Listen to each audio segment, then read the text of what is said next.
Un tout nouveau métier dans l'infiltré, dans l'artisanat, c'est peintre en décor. Bonjour Charline. Bonjour. Merci de nous accueillir dans votre atelier. Alors vous êtes peintre en décor avec Home et Décor, ça c'est votre activité. Vous êtes également, il faut le signaler quand même, directrice de l'école française de décor, qui se situe au Mans. Au Mans, au 8 rue des Minimes. 8 rue des Minimes, voilà. Vous accueillez entre 10 et 15 élèves par an, par promotion, on va dire. C'est quoi un peintre en décor, Charline? Alors, un peintre en décor, c'est un artisan qui travaille dans la peinture, mais avec une valeur artistique, une valeur ajoutée, une caractéristique artistique. Alors, on n'est pas des peintres sur chevalet, on n'est pas des artistes. On n'est pas des peintres en bâtiment, on est à l'entre-deux. Oui, c'est ça. Vous, votre toile, votre chevalet, alors la toile, ça peut être le mur d'un particulier, chez les gens. Ça peut être une église parce qu'il faut restaurer un marbre, un bois. Ça peut être une vieille demeure, une vieille bâtisse. Ça peut être un parc d'attractions. Oui, un escape game. Vous travaillez un escape game, voilà. Tout à fait. Mais ça peut être aussi une toile qui est destinée à un décor de théâtre, par exemple, c'est ce qu'on voit dans le fond. Alors c'est marrant, on a les deux. Donc on a la photo que le client vous a fournie, j'imagine. Voilà, et après, donc c'est un jeu de fond de scène finalement qui peut être utilisé pour le théâtre, le cinéma, l'opéra aussi. Voilà, quand on voit sur les scènes des fonds, maintenant, on tend vers le numérique, mais avant, c'était peint. Donc, nous, on se bat pour que ce soit toujours peint. Effectivement. Voilà. Mais c'est un métier où il y a encore énormément de travail, d'ailleurs. Et il faut quand même, parce qu'on en discutait un petit peu avant, Charline, il faut quand même un peu de don et de talent artistique, alors même si ça s'apprend, notamment grâce à votre école, mais il faut savoir un peu dessiner. Il faut avoir le goût déjà de la matière, le goût des couleurs, aimer ça. Et après, tout ce qui est dessin, pratique, c'est la curiosité de chacun. C'est le travail aussi, ça demande beaucoup de travail personnel et puis on s'améliore au fur et à mesure. Alors ce qui est marrant, c'est que vous finalement vous êtes plus presque dans le décor que dans la peinture entre guillemets, parce qu'en fait vous faites plein de petites choses. On voit ici, c'est une autre activité, on a les petites maisons aussi à côté. C'est vous êtes plus dans la création de décors, vous, d'imaginaire. Oui, alors c'est vrai que c'est quelque chose qu'on retrouve aussi dans mon activité quand je travaille sur les escape games. C'est des mises en ambiance en fait, des mises en situation, en immersion. Et j'aime ça, et c'est vrai que j'ai développé ça un petit peu pour les chambres d'enfants. Donc là, par exemple, on voit des petites, j'appelle ça les mouse house.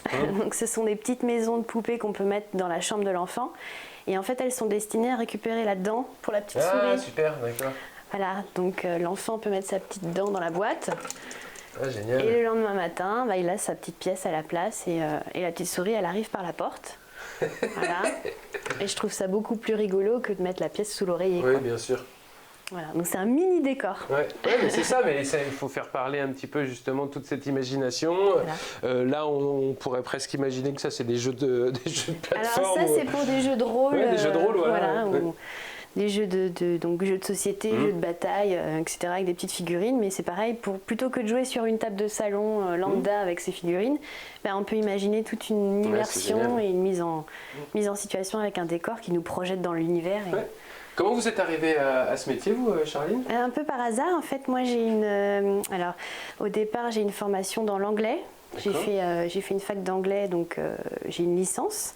Ensuite, j'ai trouvé un super boulot pendant une dizaine d'années où je parlais anglais tous les jours, donc c'était assez sympa. J'ai eu la chance de trouver ce travail. J'étais donc assistante de direction, réceptionniste, etc., tout en anglais. Donc super intéressant, mais au bout d'un moment, je pense que ça m'a rattrapée parce que j'étais derrière un ordinateur toute la journée, quoi. Et je me suis dit, mais c'est pas ça que je veux faire de ma vie finalement. Donc reconversion professionnelle totale, j'ai tout quitté. Et je me suis dit, tiens, il y a une école au 8 rue des Minimes, au Mans. Je vais aller me former là-bas. C'est marrant, donc vous avez fait l'école dans laquelle vous êtes devenue directrice. Eh oui. D'accord. Et je pense que c'est un des atouts aussi d'avoir fait cette école. Parce qu'aujourd'hui, quand mes élèves rencontrent des difficultés, ils ont un petit peu de pression quand il y a les examens qui arrivent, etc. Moi, je sais par quoi ils sont passés. J'ai vécu la même chose, donc quand il y a des petits craquages, il n'y a pas si longtemps que ça, je sors la boîte de mouchoirs et puis je me dis, voilà, ça va bien se passer, t'inquiète pas.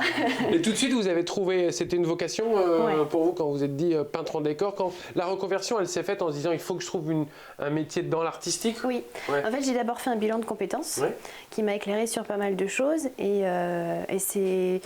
Finalement, le travail administratif me plaisait quand même. C'est ce qui a été révélé pendant mon bilan de compétences, que j'étais quand même bien là où j'étais, mais qu'il manquait cette petite chose pour m'animer tous les jours.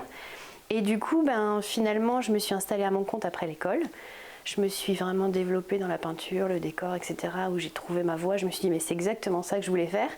Et aujourd'hui, je retrouve un petit peu ce côté administratif avec l'école. Avec l'école, oui. Donc aujourd'hui, j'ai tout ce que j'aime. Et vous, c'est une belle histoire. Oui, vous avez démarré plutôt par les spectacles, plutôt par la rénovation de bâtiments. Enfin, quand je dis rénovation de bâtiments, c'est peinture ancienne. Oui. Alors au départ, quand on s'installe, faut se faire connaître, faut faire son petit trou. Donc moi, j'ai eu la chance de trouver, parce qu'à l'école, on a des stages en entreprise. Donc ça permet de faire des contacts et du réseau. Et j'ai eu la chance de travailler avec l'atelier by Anne G. Donc Anne Gallet qui travaille à Changé, qui est une personne formidable et qui m'a pris sous son aile dès la sortie de l'école en fait. J'ai fait mon stage avec elle, ça a très bien accroché toutes les deux, on travaille bien ensemble. Et à la sortie de l'école, elle m'a dit écoute, moi j'ai besoin de bras, donc mon activité elle se développe beaucoup, j'ai beaucoup de demandes, donc est-ce que tu veux bien... Elle est passée dans la Maison France 5, tout ça. Elle est passée à la Maison France 5, voilà, donc... ouais, super artisan qui bosse. Et vous continuez toujours de travailler avec elle? Et on travaille toujours ensemble, Donc un peintre en décor avec une personne comme Anne qui relook les meubles, tout ça, la complémentarité, elle s'effectue comment? Alors, par exemple, là, Anne a relooké chez une dame, chez une de ses clientes. On a fait ensemble une cuisine et un meuble de salle de bain. Et la cliente, finalement, elle a eu une envie un petit peu particulière pour son meuble de salle de bain. C'était un meuble basique en PVC, vraiment classique. Elle voulait du marbre. D'accord. Sauf qu'elle n'avait pas de marbre, donc vous avez fait du marbre. Donc je suis arrivée, je lui ai fait un faux marbre. Et oui, parce que c'est ce qu'on voit ici, par exemple. Vous m'avez montré ça tout à l'heure, j'en profite, donc il est là, je peux le montrer. Oui, bien sûr. Donc voilà, ça c'est de la peinture. C'est de la peinture. Voilà. C'est du faux. C'est pas et puis c'est pas du numérique, c'est pas de la tapisserie. Non, on peut toucher. C'est de la peinture. Voilà. Et c'est ça être peintre en décor. Aujourd'hui, quels sont les débouchés justement pour les élèves qui participent à l'école française de décor? Alors, on peut travailler dans tout type de domaine, comme je disais tout à l'heure, le patrimoine, le spectacle, les chantiers publics, donc par exemple les hôpitaux, les services de pédiatrie, décorer les couloirs pour les enfants, rendre ça un peu plus agréable. Dans les écoles primaires, alors moi je travaille par exemple, je fais des activités périscolaires le midi avec les enfants. D'accord. Donc il y a des décors là que je suis en train de fignoler pour qu'ils soient affichés dans la cour d'école, dans les couloirs, etc. Donc ça c'est assez sympa. Et puis en plus on fait participer les enfants, donc c'est hyper chouette. Ça peut être des fresques sur des places de marché, enfin il y a tout un tas de choses. Les EDF aussi, vous m'avez dit, les compteurs EDF. En fait on voit les peintres en décor partout. On est partout, ça peut être des façades aussi, des immenses façades en centre-ville. Parfois on voit de très grandes fresques monumentales. Où il y a des fausses fenêtres, des fausses portes, ça c'est un peintre en décor qui l'a fait. Donc... Et puis parfois on accède peut-être, je ne sais pas si c'est un Graal pour un peintre en décor qui va être de refaire la chapelle Sixtine par exemple. Par exemple, effectivement c'est le Graal. Non, après genre de travaux, on peut travailler pour des grands ateliers, notamment des grands ateliers parisiens qui peuvent être susceptibles de nous emmener, je pense notamment à Dubaï. En Dubaï, en Russie, il y a des chantiers de dorure par exemple. Donc là c'est vrai qu'on peut être amené à faire tout un tas de choses. Aujourd'hui, si on souhaite éventuellement embrasser cette carrière de peintre en décor, de venir dans votre école, vous nous dites comment ça se passe? Il y a un concours Alors, le recrutement se fait tout au long de l'année. D'accord. Donc, c'est des petites promos. On a 4 écoles. Aujourd'hui, il y a Le Mans, Nantes, Bordeaux et on vient d'ouvrir Annecy cette année. D'accord. Donc on est très contents. Voilà. Donc le recrutement se fait toute l'année. On a à peu près entre 12 et 15 élèves. D'accord. Nous, on reçoit les candidatures, on les étudie. Et en fait, on demande aux candidats de créer un projet professionnel, vraiment pour nous convaincre que ce métier est fait pour lui et que surtout, il va travailler dans ce métier. C'est pas juste une lettre de motivation. En fait. Et c'est quoi le projet? Il faut faire un dessin? Il faut faire Non, ça va être plutôt un dossier avec des recherches. Est-ce que la personne a sollicité des peintres en décor? Est-ce qu'elle a rencontré des professionnels? Est-ce qu'elle a levé les freins? C'est-à-dire, est-ce qu'elle s'est dit, tiens, il faut être je me suis aperçue qu'il fallait être mobile. Finalement, j'ai des enfants en bas âge, je viens de les inscrire à l'école, je peux peut-être pas bouger dans toute la France. Donc soit je reporte le projet, soit je me rends compte que c'est pas fait pour moi. Je me suis aperçue, j'ai contacté un peintre en décor, on m'a dit qu'on pouvait travailler sur des nacelles ou sur des échafaudages à 8 mètres de haut. Voilà. Je peux pas, j'ai le vertige, par exemple, vous voyez. Donc on leur demande de faire des enquêtes métiers, finalement, ni plus ni moins, pour qu'ils se décident vraiment. Et une fois qu'ils sont sûrs d'eux, qu'ils se disent oui, c'est vraiment ce métier que je veux faire, et bien à ce moment-là, ils nous expliquent pourquoi. D'accord. Et qu'est-ce qu'ils vont faire de ce métier. Et après, ils intègrent éventuellement l'école. Et ça dure combien de temps? 9 mois. 9 mois, ok. Vous parliez d'enfants, c'est le temps d'un accouchement. Voilà, c'est ça. Et ensuite, ils sont, entre guillemets, lâchés dans la nature. C'est-à-dire qu'ils soit ils créent leur entreprise, soit ils deviennent intermittents du spectacle. Intermittents du spectacle ou salariés d'une grande entreprise, d'un grand atelier. Voilà. Mais souvent, quand on démarre, on s'installe en tant qu'indépendant. Ouais. La réalité du métier et du terrain, c'est vraiment ça. C'est être à son compte et puis aller au gré des chantiers, bouger.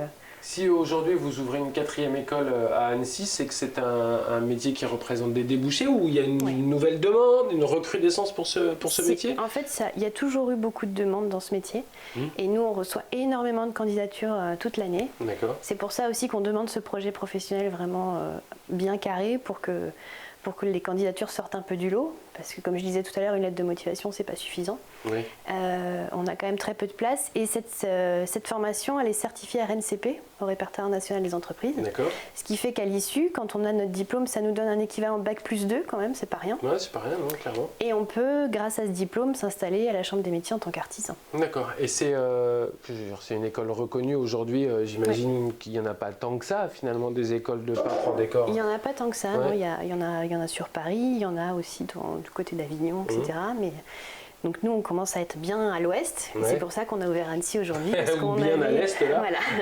On avait des demandes du côté de Lyon, du côté de la Suisse aussi, pas mal. Donc on s'est dit, tiens, Annecy, c'est peut-être intéressant de ce côté-là. Métier qui se féminise, qui se masculinise Assez féminin. Assez féminin. Ouais. Ouais, assez féminin. Nos promos, en général, on a beaucoup de filles. D'accord. Là, pour vous donner un exemple, cette année, j'ai que 2 garçons sur 12, donc voilà. C'est vrai que ça fait beaucoup. Voilà. Bon. L'école, elle est rue des Minimes, on a dit. Rue des Minimes. Et on peut donc vous contacter tout au long de l'année. Tout au long de l'année. Merci beaucoup, Charline. Je vous en prie, à bientôt. Avec plaisir.